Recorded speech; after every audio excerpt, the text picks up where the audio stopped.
Redeem, live po ba? Yes, live po tayo ngayong hapon. Today is February 3, 2025 at ang oras ay 4:13 ng hapon. Ako po ay magla-live muna, natapos ko po yung aking mga layunin sa pagbisita. Papasalamat po muna ako doon sa ating mga kaibigan sa Davao, doon sa Barangay Pampanga at Barangay Sasa. Sama natin yung mga lokal na opisyal noong Friday.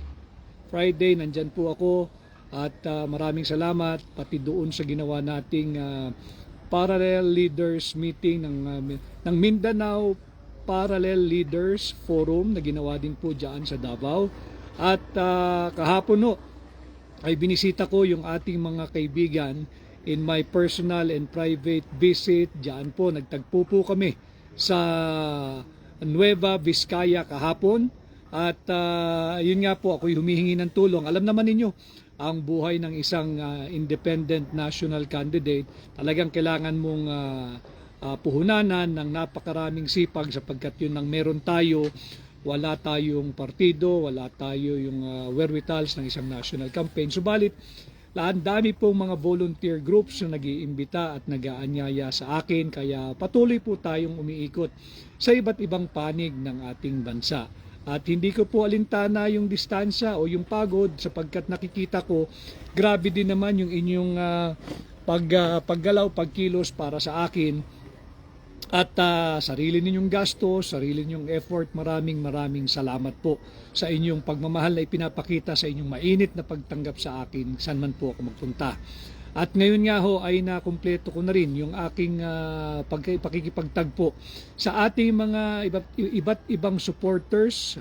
Dito din po kami nag-converge from Nueva Vizcaya kagabi. Ay tumungo po ako dito sa Baguio. Simula kagabi ay tuloy-tuloy po yung ating meeting at pakikipagpulong. At pagkatapos ko po rito, ako po'y tutungo sa aking next destination na hindi ko muna banggitin. Mag-live na lang ho tayo pag nandoon na para for security concern. And naintindihan ko naman na naunawaan ho ninyo na hindi ko ho banggitin sa inyo yung ating next stop. And maraming salamat. Hindi ko ho napanood yung GMA 7 debate sapagkat ako ho ay nasa pag-iikot. Hindi ko ho napanood talaga. Although nalaman ko naman yung naganap doon dahil yun ay ating inattendan. Maraming salamat sa lahat ng nagpahatid ng congratulatory messages. Maraming salamat po at marami ho nakapanood at marami ang nagpahatid ng mabubuting salita ng pagsuporta at pagkilala sa ating pagharap doon sa GMA Live na debate. Maraming salamat. Kay Carol Bustillo Cordora, hi Attorney Vic, watching from Ipil, Zamboanga, Sibugay. Kay Kobayashi Gumera Maribeth, hello, good afternoon Attorney Vic, my number 1 sa Senado. Maraming salamat. Hakbang ng Maisog, Kuala Lumpur, Malaysia. Laban lang tayo, Attorney Vic from Maisog, Kuala Lumpur. Solid po kami dito. Maraming salamat sa lahat ng inyong pagsuporta. Si Ron Miranda, Angeles City, mabuhay ka Ron. Kay Carrot Cake, please do not disappoint us. I will not disappoint you. As I have said many times over, I will always side with the Filipino people. I will always side with you at lalabanan natin ang korupsyon. Ganon din at yung mga nagpahatid ng mabubuting mensahe doon sa Bastad Dabawenyo podcast, diniskurso po natin doon. Napakahalaga. Kasama ko yung dating speaker ng House of Representatives, si Speaker Pantaleon Bebot Alvarez. At siyempre, yung 2 times na naging chairman ng Committee on Appropriation, yung unang nagpakita ng ebidensya na panay blanco ang Bicameral Conference Committee Report. Pag-usapan ho natin uli yan. At naging vice chairman din ng isang beses ng Committee on Appropriations at chairman ng Committee on Ways and Means ng Kongreso, si Congressman Sid Ungab ng 3rd District ng Davao. Ang ganda ng aming diskurso at yan ang ating pag-usapan sapagkat pinadalan po ako ng isang mensahe na balikan lang natin kasi talagang lantaran na ho itong pangloloko sa atin. Sabi nung una, walang blanco. yung Bicameral Conference Committee report. Pinagtatakpan nila yan. Senador, kongresista, wala raw nakitang blanco, pinatrabaho raw sa kanilang staff. At nung naipit na, inamin na may blanco. Pero yung blanco, ministerial na lamang daw po yun. At inatasan na lang yung kanilang technical working group o miyembro ng kanilang technical working staff. Nung mga miyembro ng Committee on Appropriation at saka Committee on Finance ng Senado at ng mababang kapulungan, inutusan na lamang daw yung mga staff na kayo nang bahala dyan, kayo na magpuno. Anyway, ministerial duty na lamang yan, clerical job na lamang yan, at yan ay pawang mga grammatical, spelling or printing error na lamang. Subalit, nung naipit na naman, naglabas po ng pahayag. Ito po ang latest, itutuwid lang natin. Dahil sabi ko nga, labanan natin yung pambubudol na patunay. Ang sabi nung nagpahayag ngayon, nahanap ko lang po ito. Inilagay na budget sa blanco ng BICAM report, di gawa ng staff. Sabi po yan ni Stella Kimbo. Iba na naman ang kanyang pahayag na gumagawa pa siya ng distinction. Sinabi niya, staff na raw ang nagpuno niyan at yan ay ministerial. Paano naging ministerial yung 241 billion pesos na blanco? Sige nga, paano naging ministerial? Yan po'y kitang-kita. It requires the exercise of discretion. Huwag ko kayo mag-alala, hindi po natin titigilan ito. Sapagkat soon, pag ako ay nakabalik na sa Manila, akin pong isusumite ang aking sulat sa Senado at sa Kongreso. Hihingin po namin yung mga pangalan ng mga staff na bumubuo ng technical working group o technical working staff ng Committee on Appropriations ng House at nung Senate Finance Committee. Hihingin po natin yan. Huwag mo mag-alala. Yung mga matitino at tapat na empleyado ng House of Representatives at Senado, hindi po kayo ang pakay natin. Kinakailangan lamang po natin yun para mabuo natin yung pag-build up ng kasong kriminal. Because again, what they did is criminal. Criminal po yung pakikialam sa tapos na, ratified, approved, signed, filed sa House Bills and Index Section na Bicameral Conference Committee report. Ang dapat mong sagutin, Congresswoman Stella Kimbo, nasaan yung kopya ng enrolled bill? Yan ang ilabas mo. Huwag na tayong magtakipan pa. Ilabas ninyo yung kopya ng enrolled bill, ng General Appropriations Bill. Mahalaga po yun, mga kabayan, sapagkat pagtapos na yung Bicameral Conference Committee report, in this case na, pakita nga ho natin, Metatak, December 11, 2024, final nila sa House of Representatives Bills and Index Service. Ibig sabihin, nasumiti na, enrolled na, yung pagtatak na yun, enrolled na, wala na hong ibang pwedeng gawin doon. Hindi mo na pwedeng amyendahan yun. Tapos na yung proseso. Ang tanging natitira na lamang na activity o dapat gawin doon ay printing. Nasaan yung printed copy? Nasaan yung enrolled bill? Ilabas ninyo. No less than the former Speaker of the House of Representatives in the person of Speaker Pantaleon Bebot Alvarez, sinabi niya, meron siyang request. At hanggang nung kami ay nag-live podcast doon sa Davao, hindi pa ho sinasagot yung kanyang sulat. Meron bang pagtatakip na nagaganap? Yan ang ating sagutin. Yan ang inyong ipaliwanag. Nasaan? Ilabas na yung kopya ng enrolled bill.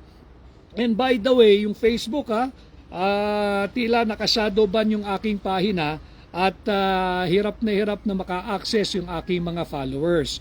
Ganyan po yung nangyayari ngayon sa ating bansa. Pagka nabibisto sila, gagawa ng panibagong deflection at ito na nga, isusuppress yung karapatan ng malaya at payapang pagpapahayag. Bukas, pag-usapan din natin ay pinatatawag yung mga kasama natin na nagpapahayag din. Sila yung mga miyembro ng tinatawag nating new media. yung mga vloggers, and I think some of them belong to the traditional media. At ipinatatawag, magkakaroon daw ng pandinig sa Senado, delikado yan. Hindi po tama yan, hindi nararapat yan. Sapagkat malinaw, pati yung mga vloggers na pinatatawag, yung miyembro ng tinatawag nating new media, malinaw sa ating saligang batas. Article 3, Section 4, that no law shall be passed, no law, walang batas, shall be passed, abridging the freedom of speech, of expression, or of the press. Check nyo po iyan, pati yung mga mambabatas na nagpapatawag ng hearing, dahan-dahan, maging marahan. Tingnan po ninyo, yung constitutional provision, Article 3, Section 4, malinaw po yan. No law, walang batas, ang pahihintulutang ipasa na siyang kikitil, magbabawas, o dili kaya'y pipigil sa kalayaan sa pananalita, sa pagpapahayag at pagbabalita. Bawal yan, bawal yan. Anyway, it's just an invitation. Wala lang ako sa Maynila ngayon. Soon, I'll be back. But I'd like to extend my support and solidarity doon sa mga miyembro ng tinatawag na new media. Kayo po ay protektado sa ilalim ng ating saligang batas. In fact, kahit sa Estados Unidos, kinilala na ng Office of the Press Secretary ng White House yung kahalagahan ng papel na ginagampanan ng tinatawag nating new media. At sinasabi, yung mga perceived violation daw o paano malabanan ang fake news, alam ninyo, andyan ang ating mga batas sa libelo at cyber libel. Kung sa tingin ninyo, kayo ay nalibelo o biktima kayo ng cyber libel ng mga irresponsableng miyembro ng traditional or even new media, idemanda ninyo. Pero yung sasabihin mong investigation in aid of legislation, sinasabi na nga ng ating saligang batas, Article 3, Section 4, pakibasa, no law shall be passed abridging the freedom of speech, of expression, and of the press. Malinaw yan. Malinaw yan. Walang batas ang may pwedeng ipasa. At kung kayo mag-iimbestiga, let me just remind you, andyan ang ating NBI. Andyan ang ating pulis. If you think biktima kayo ng isang criminal act or violation, tumungo kayo sa stasyon ng pulis. Diyan sa labas ng batasan, no? Nandyan yung stasyon ng pulis, mag-file kayo ng reklamo, paimbestigahan ninyo. O ipatawag ninyo yung anti-cybercrime group, pagreklamo kayo, yung NBI, o kaya dumiretso na kayo. Paggawa kayo ng affidavit, sampahan ninyo yung sa tingin ninyong nag-violate ng inyong karapatan at pagkatao at dignidad, sampahan nyo sa piskalya ng Quezon City o kung saan man ninyo gustong sampahan. Pero hindi kayo pwedeng mag-imbestiga ng isang perceived criminal action for the purpose of pananagutin ninyo, magdedemanda kayo. Hindi kayo pulis, hindi kayo NBI, hindi kayo piskal, at higit sa lahat, hindi kayo huwes na maaaring maghusga kung sino ang guilty at sinong hindi guilty. Karapatan ng mga miyembro ng traditional media at new media, at yan po ay kinikilala at may garansya at nakaukit sa ating saligang batas. No law shall be passed abridging the freedom of speech, of expression, or of the press. Yan po, pati yung pagkikitil o pagbabawal sa ating malayang pagtitipon-tipon at payapang pagpapahayag ng ating saloobin at damdamin laban sa mga maraming maling proseso, polisiya at panantayan ng gobyerno. Bawal po iyan. At basahin ko lamang po yung iba, si Gorgeous, hello Gorgeous, nakakasali lamang kay Melchor Villanueva, sinisiraan po kayo ng ilang vloggers. Ay wala hong bago ron. Bakit daw po nagno kayo sa GMA7 debate para hindi i-publish ang salin ng mga government media? Alam mo ninyo, wala hong minsan talaga, walang masamang makinig ng maigi. Makinig ng maigi, iproseso ng malalim, mag-isip bago tayo magsalita. Ang tanong, kung sang-ayon akong i-publish yung salin. Hindi ako sang-ayon i-publish. Hindi ko sinabing hindi ako sang-ayon na magsumite ng salin.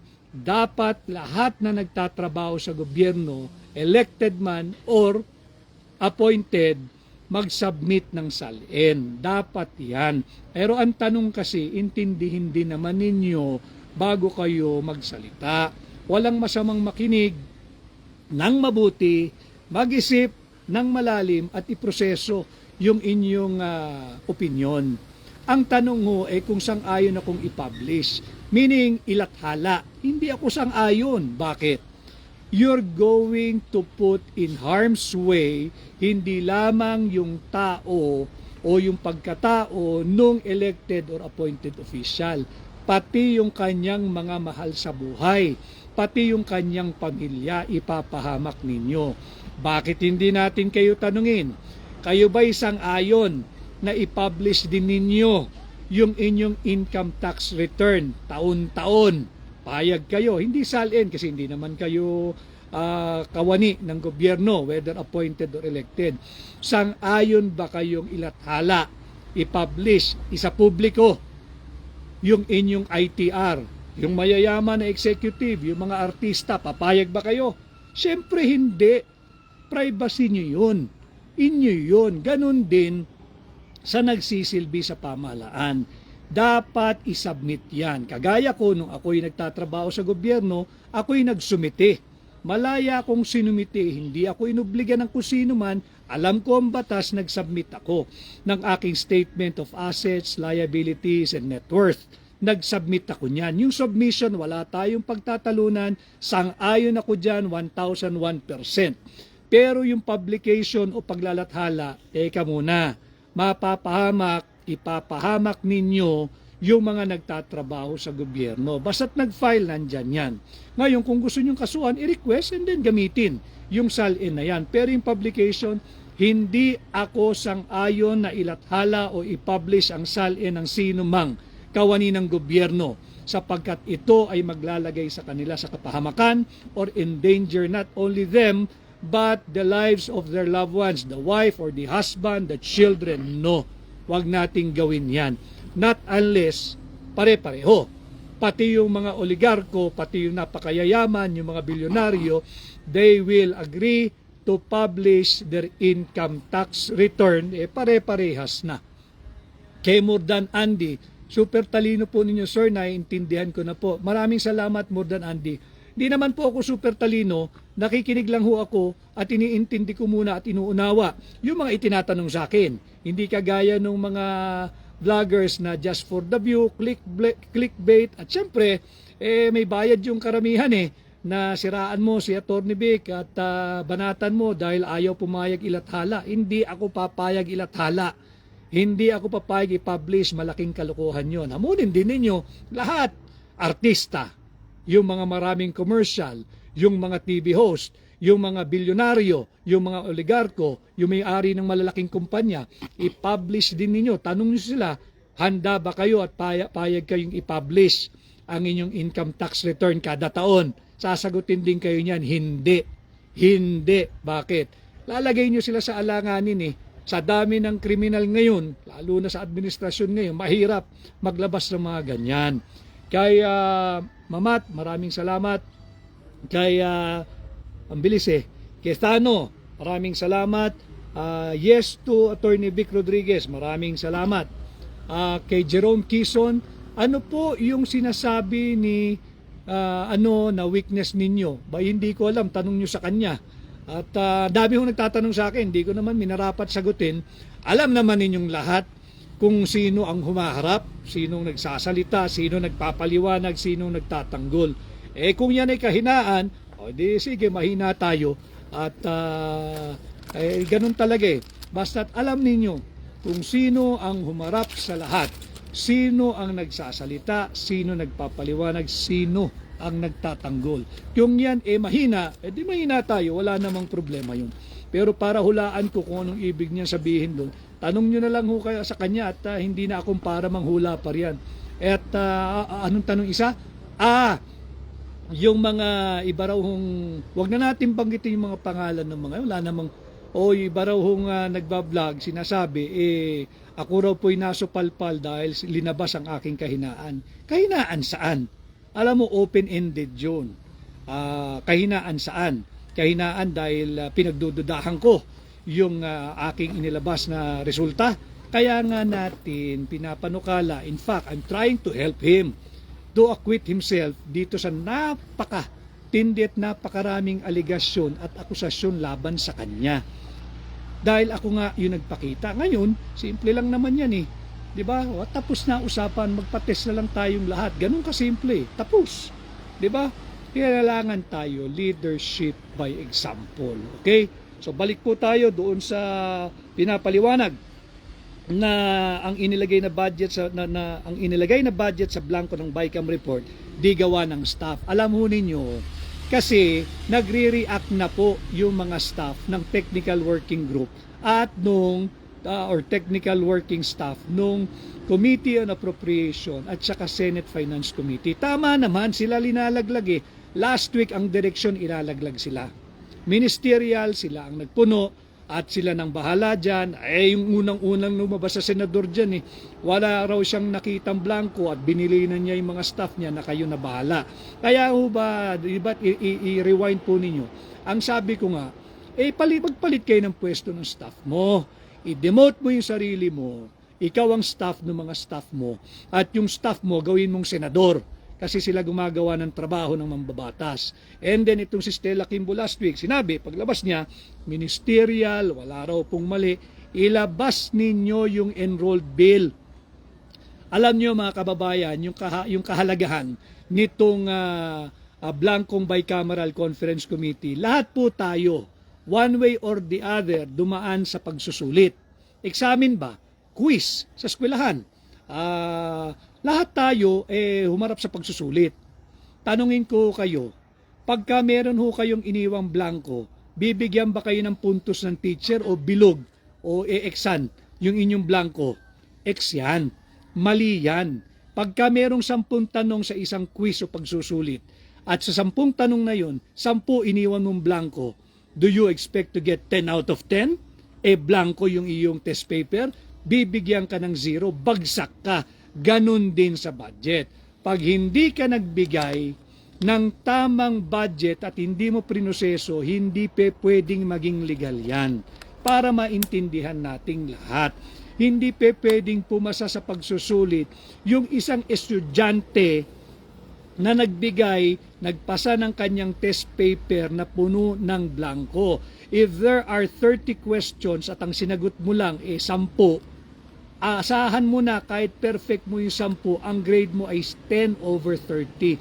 Bagsak ka, lagpak ka. Bakit? Hindi pwedeng makapuntos yung blanco. X yun, mali yun, bilog yun.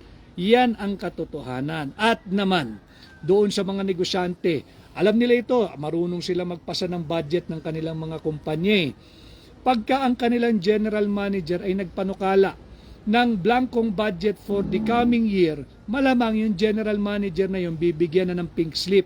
Layas, alis ka na, tatanggalin ka na dahil hindi matutuwa ang iyong employer.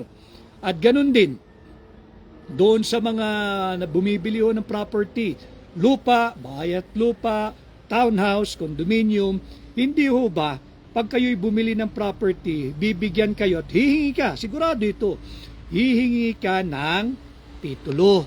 Titulo ng lupa, titulo ng bahay at lupa, titulo ng condominium, titulo ng apartment. Papayag ho ba kayo na yung binili ninyong lupa, bahay at lupa, o kaya condominium, o kaya apartment, o kaya townhouse, bibigyan po kayo ng original na title. Original pero blanco. Walang meets and bounds, walang technical description. Pag tinanong mo, sasabihin sa'yo, to follow na lang. Yung technical description, anyway, original naman yung hawak mong titulo. Pirmado naman nung Register of Deeds, pero walang specification, walang technical description. Papayag ho ba kayo? Iyan ang ginawa nila sa budget. Kaya ngayon, busy-busy sila, pinagtatakpan, nagtatakip, nagtuturoan. Ang mali nila, tinuro nila yung matitino, mararangal na empleyado ng Senado at House of Representatives. Ilalaglag ninyo, mahiya naman kayo. Nagtatrabaho yung mga yan ng marangal. May pamilya yan, iipitin ninyo. Kay Dexter Arsena, Watching attorney from Baybay City, Leyte. Hi Dexter, maraming salamat. Kay Beth Albano Marshall, may honest senator number 56. Tama po yun, number 56 na po tayo ha. At Sen Gachi, gumagawa sila ng kababalaghan pero palagi namang sablay. Ito po masama, Sen Gachi. Pag nahuli, galit pa. Yun ang malupit. Gumagawa ng kababalaghan, pag nahuli, galit pa sa'yo. Ang tawag pa sa'yo, destabilizer. Ay, sagutin natin yan. Ang daming kung ano-anong sinasabing destabilizer. Ang destabilizer ay hindi kumikilala sa ating saligang batas. Ang destabilizer hindi kumikilala sa ating Korte Suprema. Ako at si Congressman Sid Ungab, at ang kasama naming makikisig at magagaling na abogado, rinerespeto po namin ang ating saligang batas. We know that the Constitution, and we recognize our Constitution is the fundamental and paramount law of the nation. We respect the supremacy of the Constitution. At pati, dito po sa akbang ng maisog, lagi tayong nananawagan, uphold, respect, and defend our Constitution. May destabilizer bang kumikilala ng saligang batas? Ang hirap kasi, gagawa ng kalukuhan, pag nahuli, maggagalit-galitan. At ang masakit, naging kaugalian na po nila na play victim po sila pa biktima. Biktima raw sila ng fake news. Anong fake news? Kami ngayon natutuwa at inamin ninyong walang blanco sa GAA. Wala talagang blanco sa GAA. Ang blanco sa Bicameral Conference Committee report. Kaya kami natutuwa, ilabas ninyo, Stella Kimbo, ilabas mo yung kopya ng enrolled bill. Tingnan natin, suriin natin, pareho ba yung kopya ng enrolled bill doon sa blanco ng Bicameral Conference Committee? At magkakano yung halagang nagbago? Dahil nagbago na yung meaning ng Bicameral Conference Committee report pag pinakialaman yung numero. That is no longer the intended legislation that you have passed pag pinakialaman mo numero. Kaya nga yan ay isang criminal offense under our revised penal code. You have violated Article 170. Yung anong tawag po sa kasong yun, falsification of legislative document, which is a crime against public interest. Andito po ako sa Baguio, yung nakikita po nyo, wala pong nagsisiga, fog po yan. Wala pong nagsisiga sa aking tabi. Talaga pong malamig. Opo, malamig. Kaya Bong Pascual, nakita ko po kayo, nakalunch nyo si Mayor Baste. Ay, Bong Pascual, maraming salamat.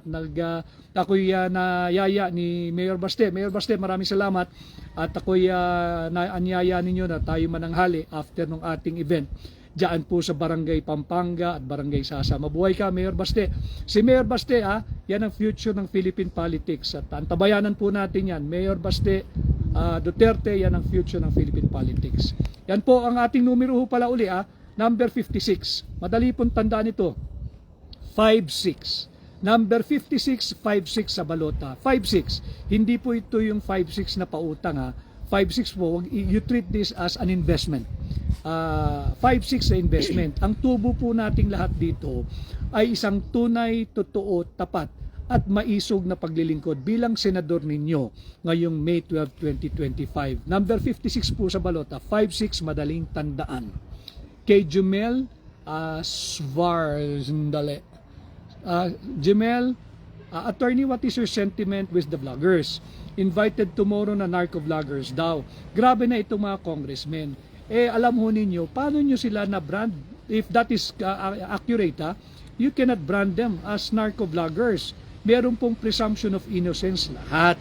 Pabuild upan nyo ng kaso, NBI, CIDG, yung regular police station, dyan sa headquarters ng Quezon City Police, dyan sa Kamtaringal, paimbestigahan ninyo. Bago natin sila tawaging mga pogo vloggers, narco vloggers, o kung ano man tawag ninyo, hindi ho tama yun. Di ngayon pa lamang para mo nang hinuhusgahan yung iniimbita mo. Wala na silang presumption of innocence. May predispose na agad yung iyong branding sa kanila eh. May tagging ka na sila ay narco vloggers. Nasaan ang fairness doon? Kay Marilyn Aguian, hi Attorney Vic, my number 1 senator watching from Hong Kong. Hi Marie, maraming salamat sa iyo. Kay Chiclet Collie Rees, Hello po, attorney from Davao City. Hi, Chiclet. Sana po manalo po kayo. Sa tulong nyo, Chiclet, maraming salamat. Kay Andure Roma. Magandang hapon po, Attorney Vic, watching from Cebu. Ingat po kayo. Maraming salamat, Ando. At mag-iingat din po kayo. Si Sasi, maraming salamat. Kay Nong Villon just joined, si Olibelli just joined, si Ronnie Quebilla, si Sofia S. Arena just joined, kay Miss Milk Tea, maraming salamat from Davao del Sur, kay Aris, maraming salamat.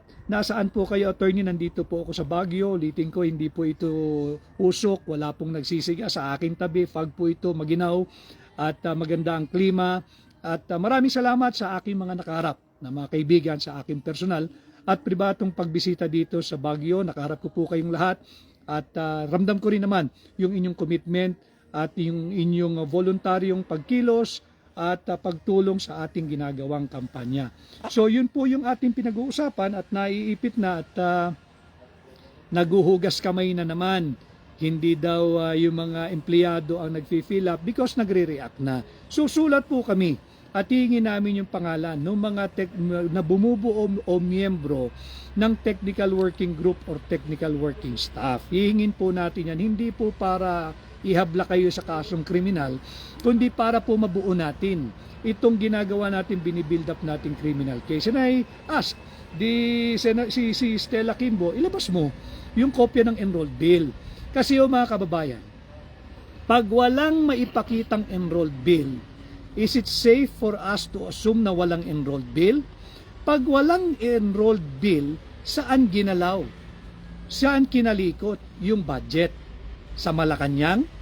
Because kung wala kayong enrolled bill at diniretso nyo doon sa Malacanang, yan ba yung picture na busy-busy sila nung magpapasko na rini-review at riniretoke, riniremedyohan yung sablay na budget na ipinasa ng Senado at Kongreso?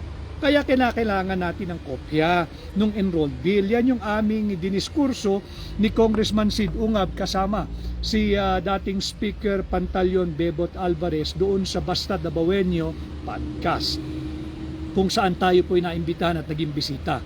Kay Cairo, Senator, pa-shout out para makatulog na ako. Cairo, hindi ko alam kung good night, good morning, or kung ano man. Basta't matulog ka na, Cairo, at na-shout out ka na. Maraming salamat. Kay Ham, salamat, ipanalo natin, maraming salamat. At kay Holyfield, Attorney, what will be the measures you will consider to prevent this grave abuse of discretion of Congress? Babantayan, yun nga po, kaya tayo tumungo sa Korte Suprema. Sinubitin natin yung petition for certiorari on prohibition sapagkat naniniwala tayo there's grave abuse of discretion amounting to lack or excess of jurisdiction on the part of Legislative Department at the Executive Department. Kaya inaasahan natin na mag-utos ang Korte Suprema na mag-file sila ng komento doon sa ating reklamo. At wala pong destabilizer na kumikilala sa Korte Suprema. Mali po yun. At wala pong destabilizer na kumikilala sa ating saligang batas. At hindi rin po totoo, hindi totoo na magsha-shutdown ng gobyerno pagka nagkaroon ng TRO at pagdadeklarang unconstitutional ng Korte Suprema ang ating unconstitutional, illegal, immoral, invalid 2025 budget. Bakit?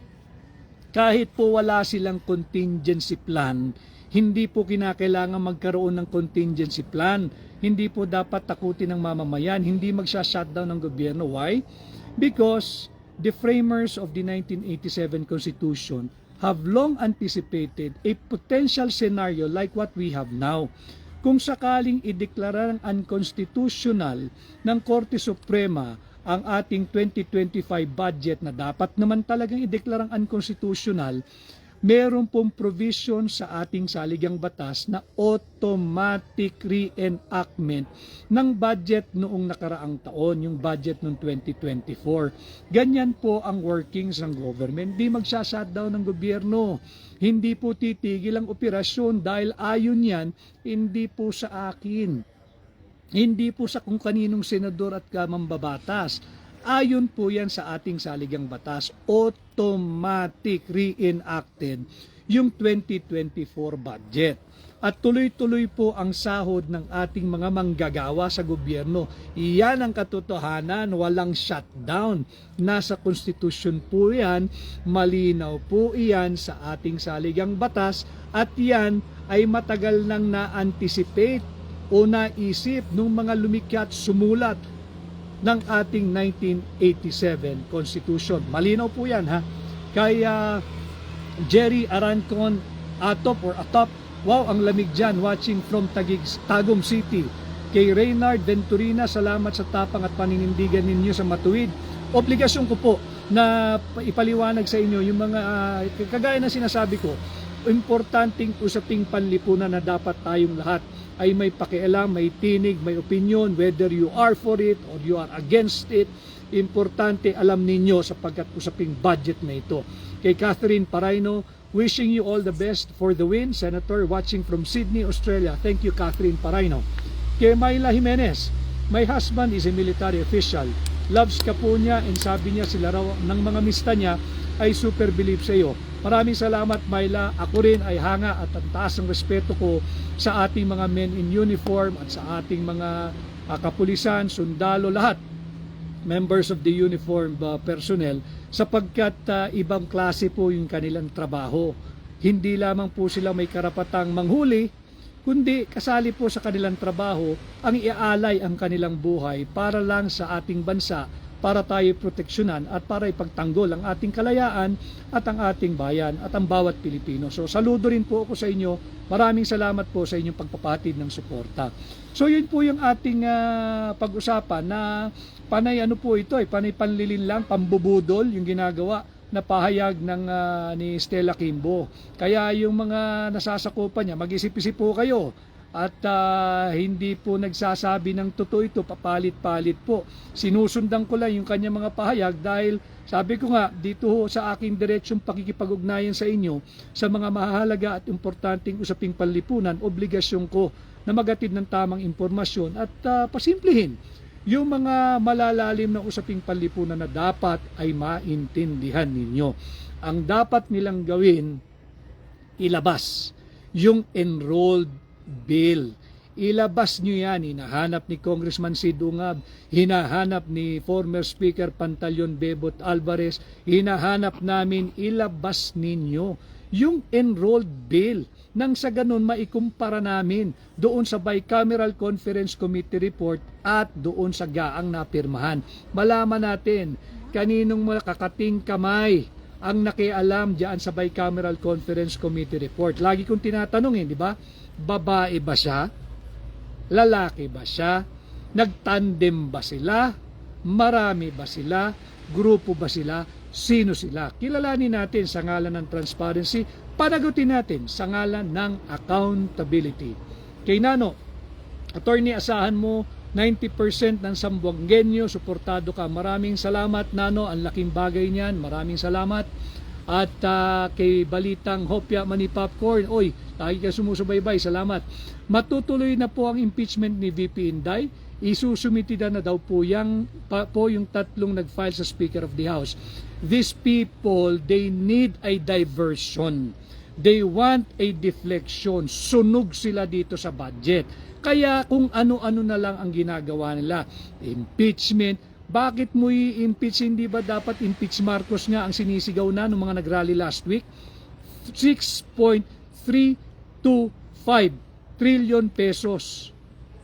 Walang hiya nila tayo. Impeach BP Inday pa rin. Asa ng pahayag ninyo dito sa karumal-dumal na krimen at pambubudol na ginagawa sa atin? Nasaan? Di ba? Nasaan? Yung isa pang convicted na mambabatas, bakit tahimik ka ngayon dito sa budget?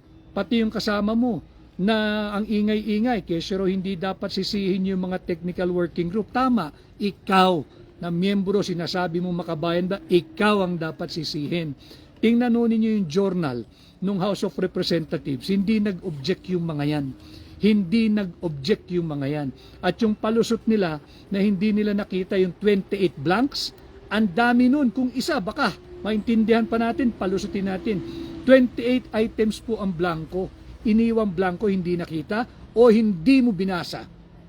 Talagang nakakaduda, biglang naging bulag, pipi at bingi sila. Ngayon, dahil na pag-iwanan ng storya, pinagtatakpan yung kanilang criminal negligence. Criminal negligence po iyan, nagpasa ng isang unconstitutional, invalid, immoral at blankong bicameral conference committee report na nagkakahalagang higit kumulang 241 billion pesos. At ngayon, magbibida-bida, sasabihin hindi raw dapat sisihin. Hindi talaga kasalanan ito ng miyembro ng technical working group.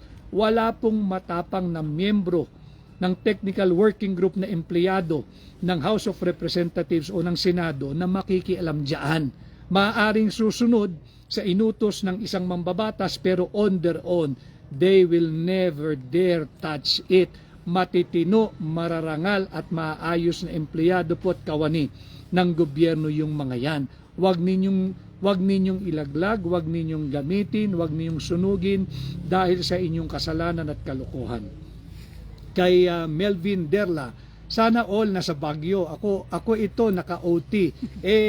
Sana nga at malamig dito. Di bale, i-share ko na lang mo sa inyo yung pakiramdam ng malamig dito sa Baguio, yung simoy ng hangin na sariwa, pati po yung mga puno na talagang napakabango. Maraming salamat si Megan, just followed you from UAE.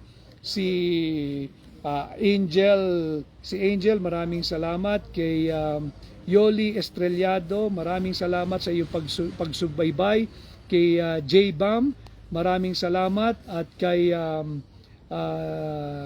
masyadong mabilis hindi. Kay Mike Sanchez, kay Bogs.shout, maraming salamat. Kay Mezaliana, kay Sandy B, kay Rams Like the Live, salamat. Kay Laughtail just joined, maraming salamat. So yun yung ating pag-usapan. Hindi ho talaga kasalanan. At hindi ho namin tinutukoy na kasalanan ito ng mga empleyado. Kasalanan po ito nung mga pumirma sa Blancong Bicameral Conference Committee report. Panagutin natin sila. Pinakita ho namin sa inyo yung mga pangalan ng pumirma. Kasalanan po ito ng mga mambabatas. At yung palusot, patuloy-tuloy tayong binubudol ni Stella Kimbo at iba-iba yung statement. Bakit hindi mo na lang ilabas yung kopya ng enrolled bill para maliwanagan lahat? Medyo lumalakas po yung ambon, mamaya po sisilong tayo doon para hindi naman tayo magkasakit at sipunin. So yun po yung aming pinag-usapan doon sa Basta Dabawenyo podcast, at malinaw naman dito sa ating usapin na maganda na inamin ng Malacanang mismo, hindi na pwedeng isantabi ng Korte Suprema yon dahil yung mismong Pangulo ng Republika at yung Executive Secretary nagsabing walang blanco sa GAA. Salamat sapagkat lumiit yung magiging investigasyon doon na lamang sa Bicameral Conference Committee report na inamin din nila na puno ng blanco. Isa na lang yung ebidensyang nawawala, yung enrolled bill. Hindi pa rin nila linalabas at malamang hindi na ilabas yan dahil magkakaipitan talaga yan. Hindi pwedeng nagkaroon ng halaga yung enrolled bill. Hindi pwede. Ang malaking problema kung walang enrolled bill. Ibig sabihin, from Blancong Bicam, diniretsyong GAA. Sino nakialam? Malacanang? O may malikot at makating kamay na mambabatas ang pumuno niyan? Yan ang ating sagutin. Kay Lay, ay attorney, ask ko lang po, same po ba ang date ng eleksyon dyan sa Pilipinas at mga Pinoy dito? Nako, makipag-ugnayan po kayo sa ating konsulado dahil meron pong yung overseas voting. Mas mahaba po yung period ng voting ninyo, pero alam mo naman ang mentalidad ng Pilipino bukas na hanggang sa matapos na hindi nakaboto. So tingnan po ninyo kung kailan makipag-ugnayan po kayo. April po pwede na kayong bumoto, mas mahaba pong dihamak yung inyong voting period.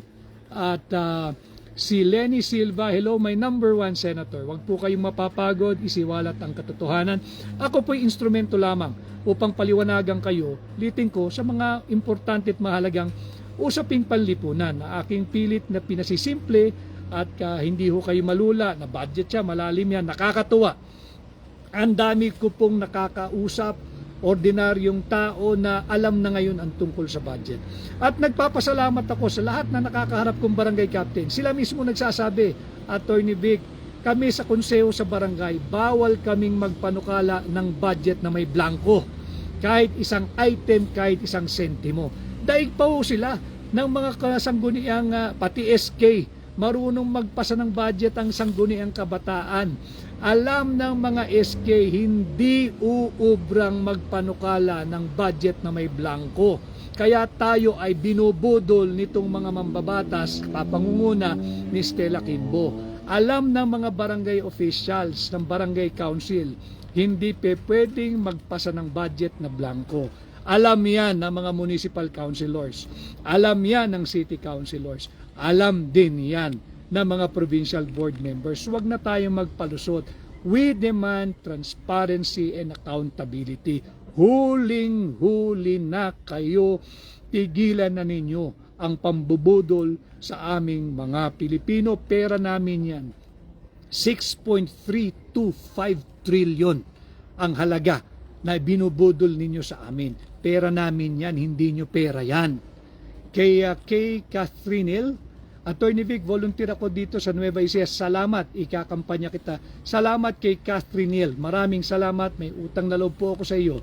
Kay Jude S. Alcalde. Hi, attorney watching from Abu Dhabi. Maraming salamat.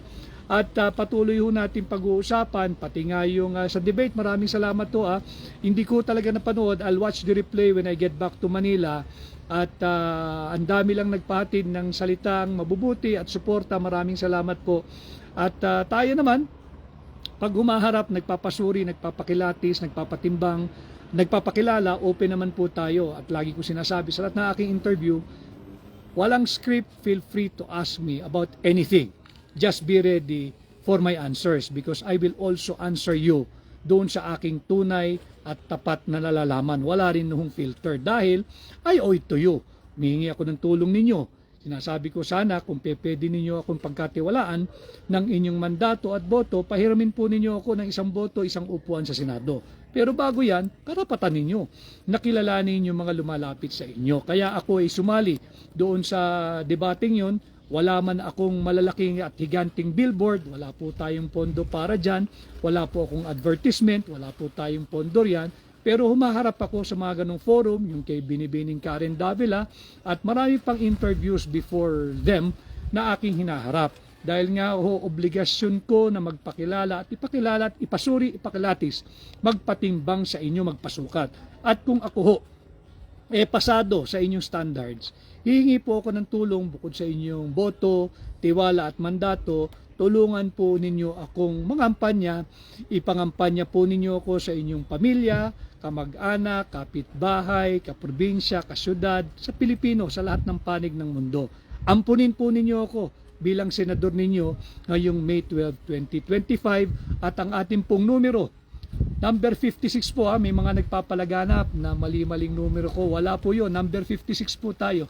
Number 56 sa balota, 56. Yung 56 na hindi utang, 56 na investment sa magandang bukas. Ang interest po natin, ang kita po nating lahat ay ang tapat, totoo, tunay at maisog na oposisyon at senador ninyo sa Senado. Yan po ang ibig sabihin ng ating 56. Yan po ang ating numero sa Senado. Kay Marvin Online Shop, sana lahat ng tatakbong pagkasenador katulad nyo, pantay ang komento sa lahat. Iyon po kasi ang dapat, hindi po natin kinakailangan budulin ang mamamayang Pilipino para lamang tayo ay makakuha ng boto at tiwala. Anyway, at the end of the day, madidiscover nyo rin naman ho kung sinong tunay, kung sinong peke, sino nagpapanggap, sino yung kunwa-kunwari lamang. So ako, basta't kung ano pong nalalaman ko ay i-share o ibabahagi ko po sa inyo. Huwag ninyong bitawan itong usapin ng budget. Importante po ito. Pera po ninyo ito, pera nating lahat ito. Huwag tayong pumayag magpabudol sa mga tiwaling mangbabatas. Yung palusot na ngayon ay kinakambyo, tama po yun. Yung ating mga mabubuti, tapat, nakawani ng gobyerno dyan sa House of Representatives At dyan sa Senado, yung mga miyembro ng Technical Working Group o Technical Working Staff, huwag po kayo mag-alala. Alam ko na hindi kayo yan. Alam ko hindi kayo guilty. At sinasangkalang lang kayo, pushback po nyo. Pushback ninyo. Pag kayo iipitin, makipag-ugnayan kayo, sabihin niyo yung totoo. Poprotektahan ko ang inyong identity. Lalabanan natin sila.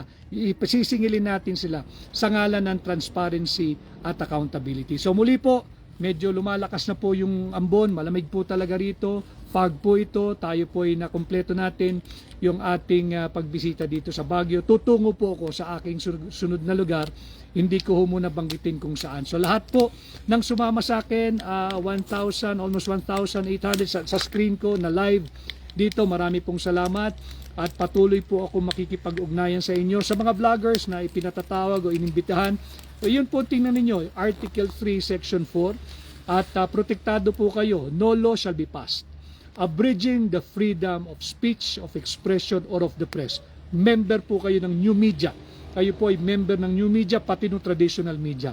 I-assert po ninyo ang inyong karapatan at wag po kayong papayag ng magpapasupil ng ating kalayaang magpahayag, magsalita at magbalita.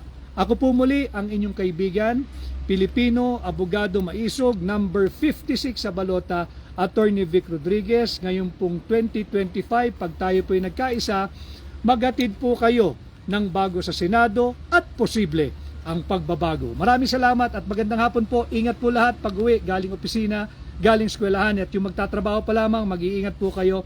I'll see you again very soon, perhaps tomorrow. Bye-bye!